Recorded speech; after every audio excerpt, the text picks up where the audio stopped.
All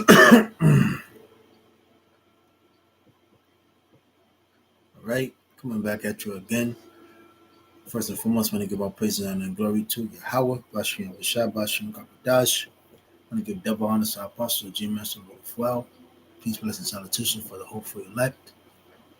That consists of your so called Negroes, Latinos, Hispanic, Native American, West Indians, which make up the 12 tribes of Israel today, which has been found. And starting with the elect will be saved.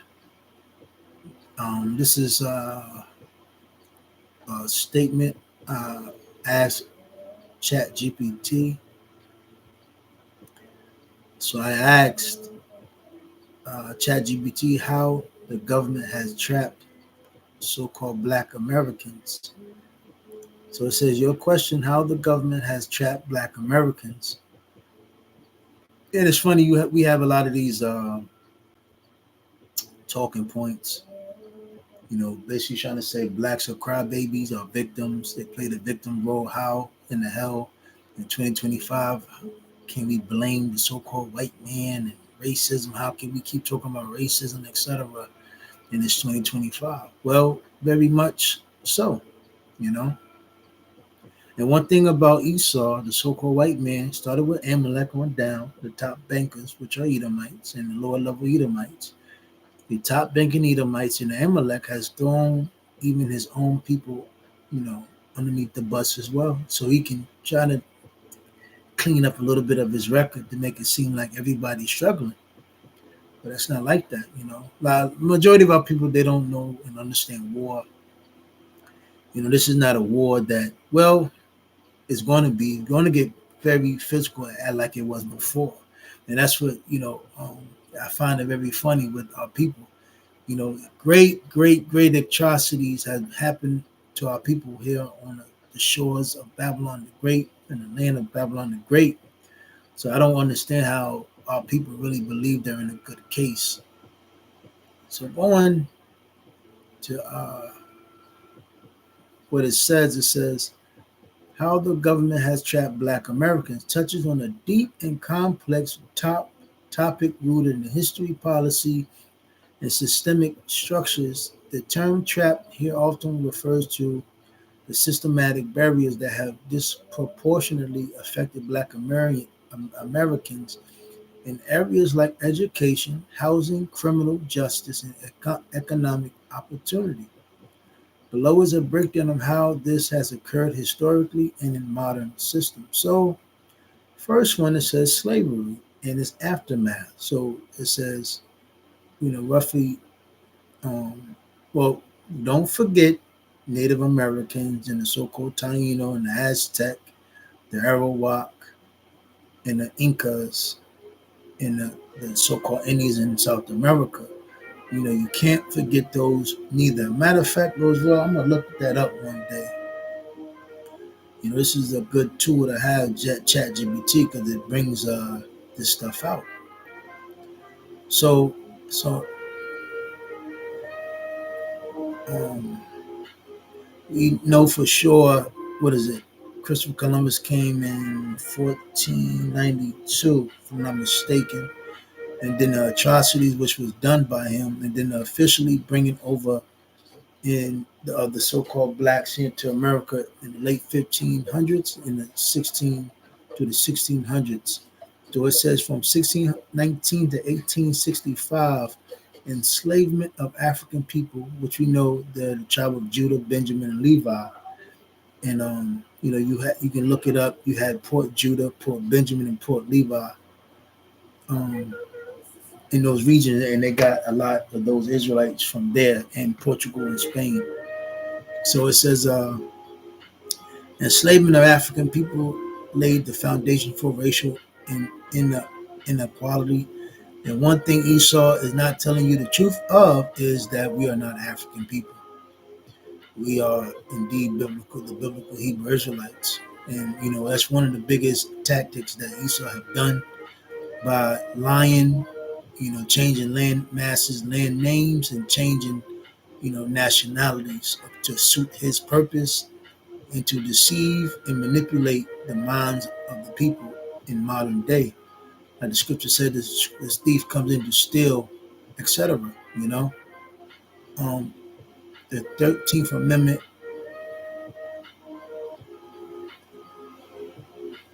So the 13th Amendment, 1865, abolished slavery except as punishment for a crime.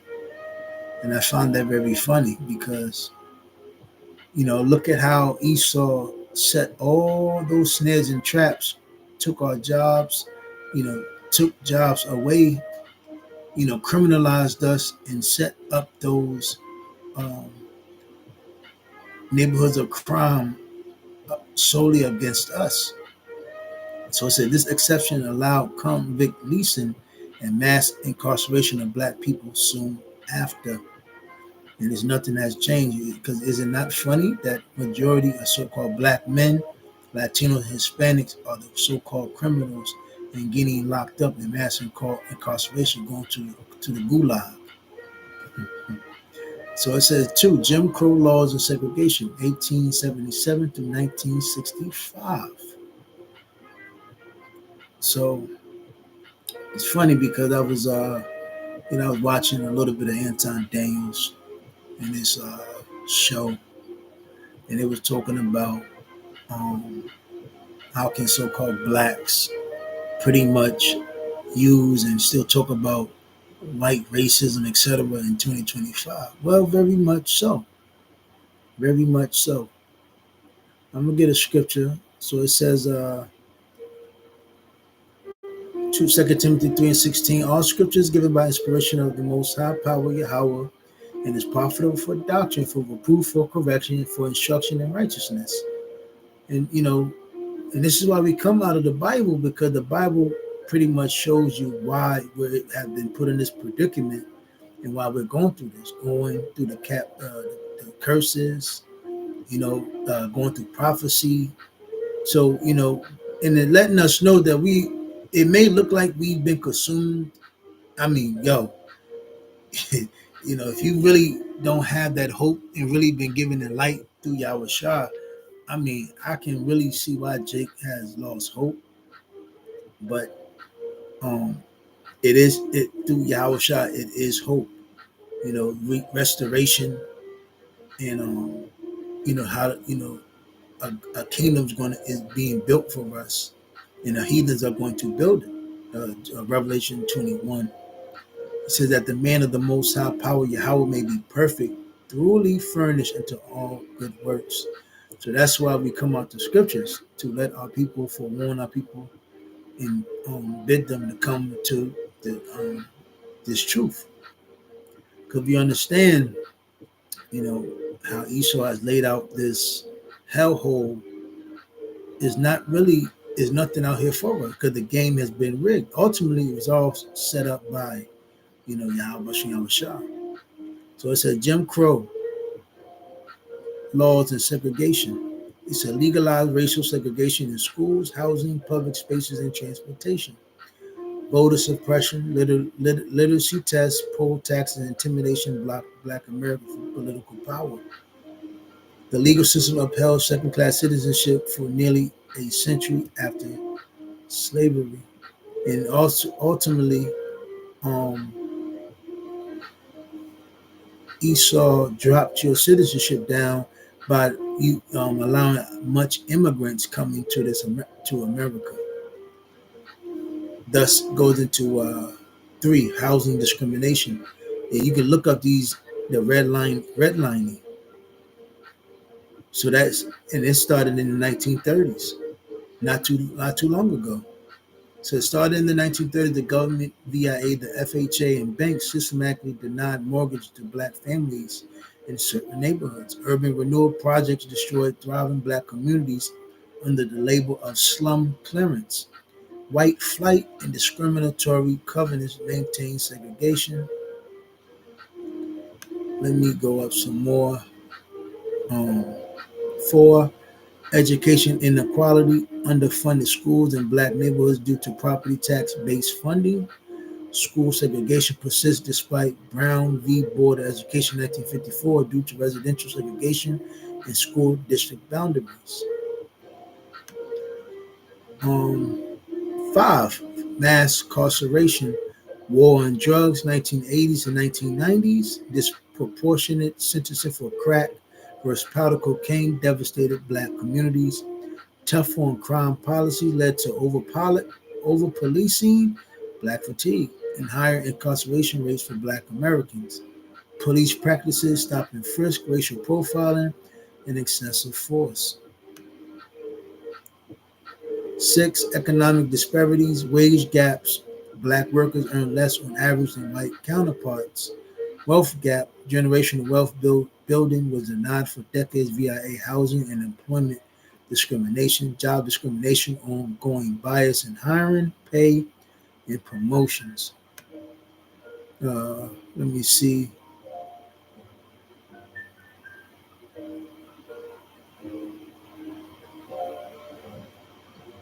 I never heard of this. So it said voter suppression is still ongoing. ID laws, felon disenfranchisement, purging voter rolls, tactics that disproportionately affect black voters, gerrymandering, manipulating district lines to dilute black political power. And one thing Esau did, going back to, I believe, the 1800s, going into the Reconstruction era, is that Esau, how you call it? Esau, Jake was growing. Jake was growing and getting a lot of power, and they had they would be getting the power to in the politics, and Esau didn't like that, so they pretty much shut them out. You can look that up. So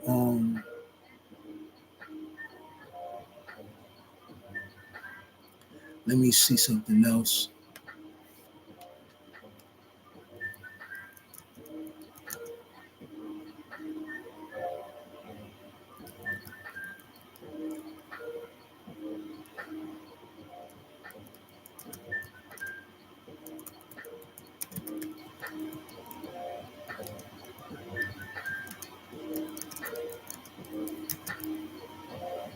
Let me see what it says right here.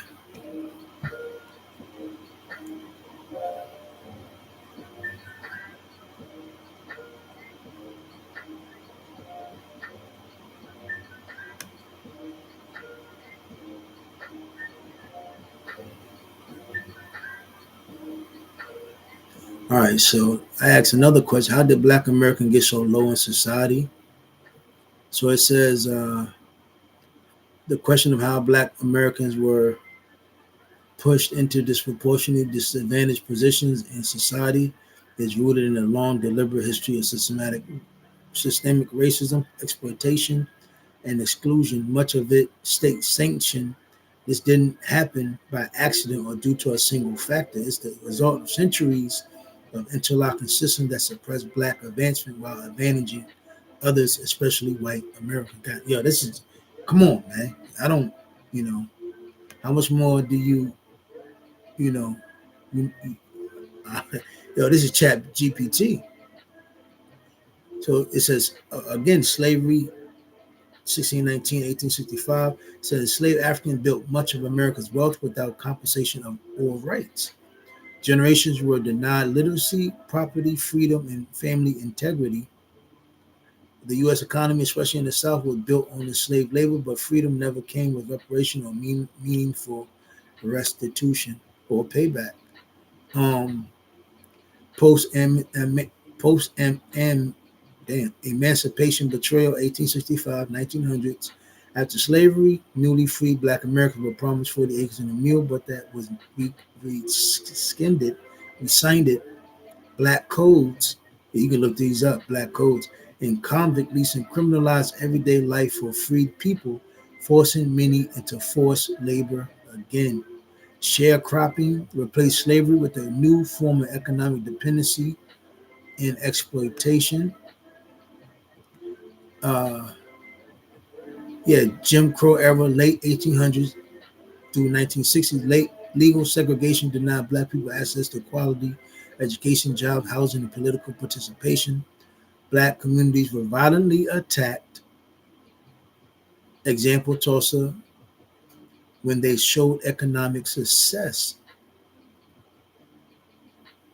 So voting suppression laws kept black people from influencing policy or protecting their rights. Um, Systemic economic exclusion, 20th century New Deal program largely excluded black workers.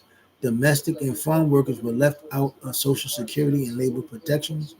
The GI Bill benefits post World War II were often denied to black veterans through local discrimination, limiting education and home ownership, redlining black families from getting home loans, freezing them out of the single biggest way Americans build wealth. See that? So this is not a fucking coincidence. Like you fucking black piece, yo, you fucking coon uncle. What? I forgot. Uh, yeah, coon Sambo ass niggas keep talking about. You're trying to be too fucking political correct on these podcasts, and you just sound fucking stupid, man. Talking about the so-called white man ain't do nothing to us, man. You can't go back. How we still saying, man? Get out of here, man. So 5, mass incarceration and criminalization, 1970s and present. It says the war on drugs led to extreme policing and sentencing in black communities, even though drug use rates were similar across races, man. This removed millions of black men and increasingly women from families, jobs, and voting roles. Having a criminal record creates lifelong barriers to employment and housing, a modern trap. Come on, man. Underfunded school. Let me see.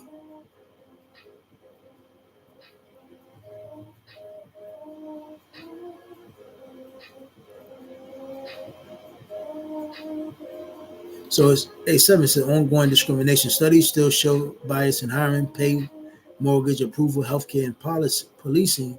Policy. The racial wealth gap remains massive. The median white household has about 6 to 10 times more wealth than the median black household. So there you have it. Let me get a little bit more scriptures. So Psalms 119 and 105, the word is a lamp unto my feet and a light unto my path. So again, we read these scriptures, for comfort because hey, this is hell. Then we're told to shut the hell up. We've been told to turn the other cheek, but that scripture meant to really towards our own people, man. Because due to the disadvantages that we have gone through, cause crime, ruckus, skirmishes, and hatred and envy and bitterness and anger that which was misdirected towards our own people, which really Esau kept that anger from coming towards him, and he unleashed it on our own people. So a lot of things the scripture talks about forgiveness, turn the other cheek, that was for our own people. But clearly Esau used those scriptures and said, nah, boy, when I do something to you, you turn the other cheek and you forgive me. But when it comes down to your own people, you don't forgive them. You lash out, you take your anger out, and you crash out. That's why you have so much black on black crime. It's not a coincidence, man. These things happen for a reason. And Christianity was one of the fucking worst things ever that could happen to our people. That was just as bad as crack cocaine, drugs. So it says, so yeah, let me Matthew 4. Let me get this real quick. Hold on.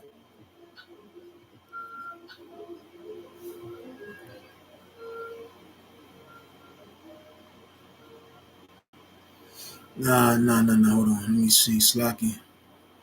Yeah, Romans 15 and 4. For whatsoever thing were written aforetime were written for our learning. And this is not the first time we went into captivity, but this is for sure one of the worst captivities we ever went through, because prior to us being in captivity, we knew that we were Hebrew Israelites.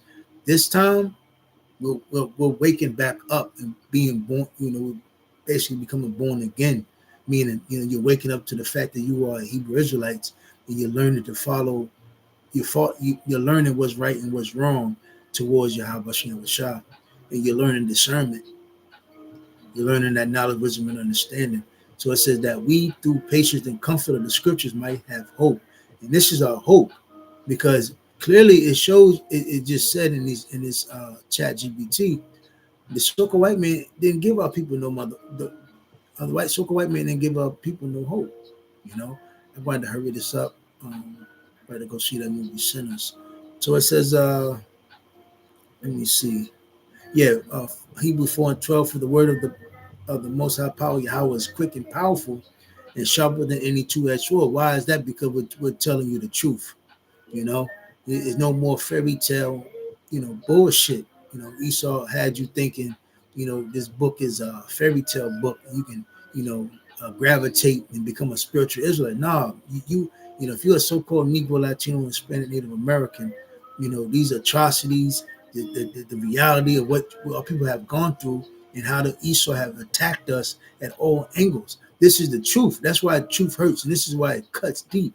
So as soon as you talk about the so-called white man, our enemy, everybody they get bent out of shape, piercing even to the dividing asunder of the soul and spirit and the joints of the marrow, and is the discerner of the thoughts and intents of the heart. Intents of the heart. Well, let me see. Psalm 1 and 2, but his delight is in the law of the Lord and in the let me see. Let me get this. So First Peter 2 and 1. Wherefore laying aside all malice and all guile and hypocrisies and envies and all evil speakings, because you got to understand this is all what we have learned. So it said, as newborn babes, being born again, and waking up to the fact of who we really are through Yahweh Shah, desire the sincere milk of the word, the scriptures, that you may grow thereby. So you had to, because you got to start over again. And so be ye have tasted that the Lord is gracious. He's mercy, and graceful, to who coming as unto a living stone, disallowed indeed of men, but chosen of Yahweh, and precious ye also as lively stones, are built up a spiritual house and holy priesthood, to offer up a spiritual sacrifice acceptable to Yahweh by Hamashiach Habashah. So ultimately, when you wake up to this thing, that's when you have to stay close. And you have to stay, into this thing, because we got to remember this thing of ours is very precious. And Esau pretty much tried to cut us off from it to pretty much get back his birthright. I'm gonna go ahead and wrap this thing up, because I gotta get up out of here. But Lord's will you was edified with that, and shalom.